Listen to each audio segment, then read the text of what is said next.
Meron ako ditong pineapple. Iwain ko at lalagay sa fridge. Pinalito ni Amo. Ready for hiwa-hiwa.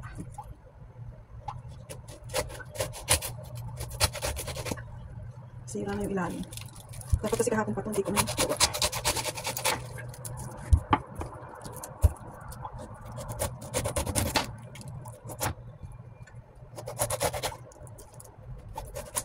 Saan ito galing? Lagi bumibili ng pineapple pag galing sa Pinas. Ito wala kasi itong walang kalag. Ito sa galing. Nasira na ako. Dapat kasi kahapon pa ito ginawa. Ang bango. Tapos yung balati ipunin ko kasi lalagyan niya ito sa gagawin niya, ano tayo? Lalagyan sa panlinis ng plato. Ang tamis ng amoy. Sarap. Ang bango. Tulong laway ko.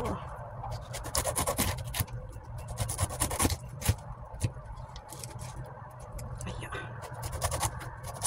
grabe ang amoy niya, ang tamis. Ang bango. Nakakapaasim, nakakapalaway. Yung feeling na ang sarap-sarap.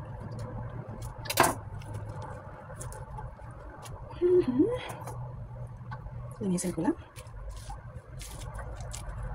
Ang galing ko ang mata. I'm not expert doing this one. Oops, makiwari.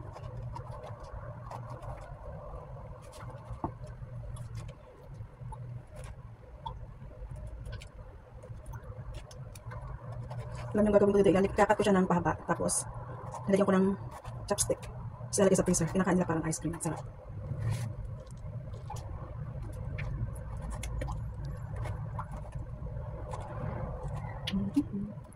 Konti lang yung mata niya.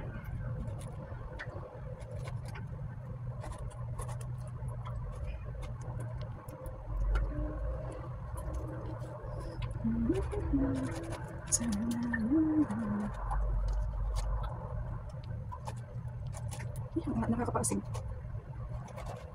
Oh gosh.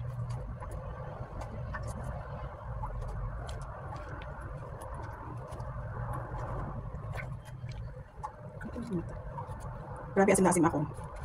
Maya na. Pinabalatan ko pa rin. Yung amoy niya, ang tamis. Ang sarap nito. Nakakapaasim. Siguro galing ito sa Pinas. Kasi pag si Amag bibili alin man sa Taiwan or Pinas. Kasi mas gusto niya yung sa Pinas na pineapple. Hindi na tamis, hindi maasim. Katama lang yung tamis sa taas niya.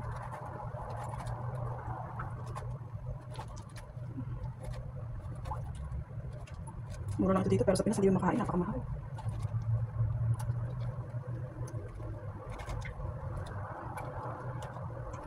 Done!